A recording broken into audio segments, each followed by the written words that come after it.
सुप्रभात बच्चों। इससे पहले वीडियो में मैंने आपको रामलाल के परिवार के बारे में समझाया था। 6 इंग्लिश मीडियम का पार्ट 6 रामलाल के परिवार के बारे में मैंने समझाया था और इसकी सही जोड़ी और खाली स्थान भी आपको बता दिया था।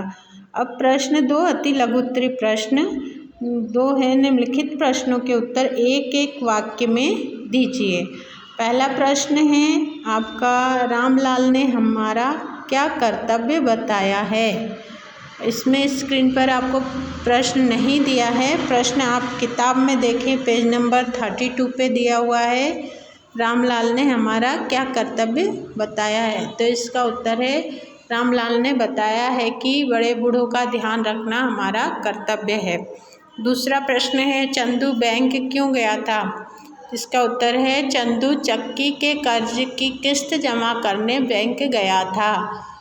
तीसरा प्रश्न है, बुआ जी की ज़मीन क्यों बिक गई थी। इसका उत्तर है, बुआ जी की ज़मीन इसलिए बिक गई क्योंकि उनके पति में बुरी आदतें थी। अब अगला प्रश्न है, बीरम काका के लड़के ने किस बात की अवज्ञा की। इसका उत्तर है, बीरम काका के लड़के ने खेत की रखवाली करने से मना कर दिया। इसके बाद अगला प्रश्न है, दादाजी ने चंदू से माँ का हाथ बटाने के लिए क्यों कहा। इसका उत्तर है, दादाजी ने चंदू से माँ का हाथ बटाने के लिए इसलिए कहा क्योंकि वह माँ सुबह से शाम तक अनवरत काम करती रहती है। अनवरत मतलब बिना रुके हुए काम करती रहती है। अब अगला लघु उत्तरीय प्रश्न है। निम्नलिखित प्रश्नों के उत्तर 3 से 5 वाक्यों में दीजिए। इसमें पहला प्रश्न है, चंदू में वह बहुत समझ आ गई है। उसकी समझदारी के 3 बिंदु लिखिए। चंदू की समझदारी के 3 बिंदु हैं। दादा दादी को समय पर भोजन कराना, दूसरा है समय पर दुकान जाना और तीसरा है माँ की बात मानना। अब अगला प्रश्न है, बुआ जी को संभालने के लिए दादाजी ने कौन से 2 कारण बताए। तो इसका उत्तर है, बुआ जी को संभालने के लिए दादाजी ने जो 2 कारण बताए वो हैं, इसमें पहला पॉइंट है कि बुआ जी के पति का देहांत हो चुका है। उनकी एक बेटी थी, उसकी भी शादी हो गई है। बुआ जी को देखने के लिए कोई नहीं है। अब अगला प्रश्न है, दादाजी ने परिश्रम का क्या महत्व बताया। इसका उत्तर है, दादाजी ने परिश्रम का महत्व बताते हुए कहा है कि बिना परिश्रम का कोई भी काम नहीं हो सकता। जो परिश्रमी होते हैं केवल वे ही आगे बढ़ते हैं, अतः अपना काम हमें समय पर करना चाहिए। अब उसके बाद प्रश्न है, बुरी आदतों का फल भी बुरा होता है। इस पंक्ति का आशय स्पष्ट कीजिए। तो इसका उत्तर है, बुरी आदतें तबाही ले आती हैं, सुख शांति खत्म हो जाती है, जमीन जायदाद बिक जाती है और आदमी की असमय मृत्यु हो जाती है। अतः बुरी आदतों से हमें दूर रहना चाहिए। इसके बाद प्रश्न है, इस पाठ में नई पीढ़ी के किस दायित्व की ओर संकेत किया गया है। इसका उत्तर है, समाज में फैली विभिन्न तरह की बुराइयों को दूर करना नई पीढ़ी का दायित्व है। अगर नई पीढ़ी चाहे और प्रयास करे तो हमारा समाज बिल्कुल स्वच्छ समाज होगा। अब इसके बाद है भाषा की बात। निम्नलिखित शब्दों का शुद्ध उच्चारण कीजिए। इसको केवल बोलना है, कॉपी में नहीं लिखना है। उसके बाद है, निम्नलिखित शब्दों की वर्तनी शुद्ध करके लिखिए।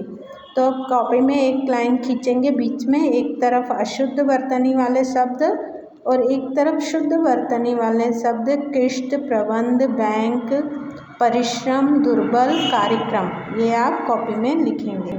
अगला प्रश्न है, निम्नलिखित शब्दों युग्मों का वाक्यों में प्रयोग कीजिए। पहला है अपना अपना। तो अपना अपना शिक्षक ने छात्रों से कहा कि वे अपना अपना काम करें।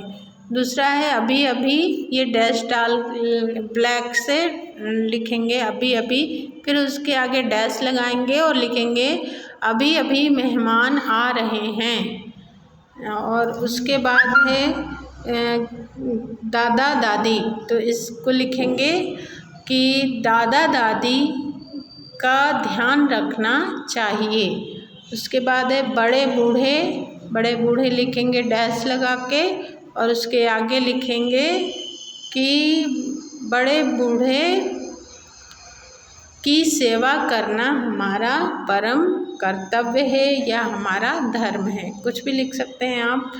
कहा सुनी में डैश लगा के आगे लिखेंगे देखते देखते दोनों दोस्तों के बीच कहा सुनी हो गई। उसके बाद अगला प्रश्न 7 है, निम्नलिखित शब्दों के तत्सम रूप लिखिए। तत्सम रूप आपको लिखना है, इसमें उत्तर है खेत, चरण, संध्या, पाश, दिवस। अब अगला प्रश्न 8 है, निम्नलिखित शब्द गद्यांश में यथा स्थान विराम चिन्ह का प्रयोग कीजिए।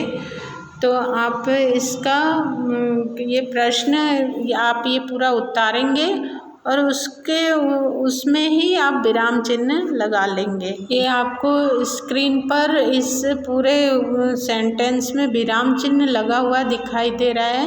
आप इस पूरे गद्य को ध्यान से पढ़ेंगे और देखेंगे कहाँ कहाँ विराम चिन्ह लगा हुआ है, ये आप इसमें से देखकर कॉपी में विराम चिन्ह लगाएंगे।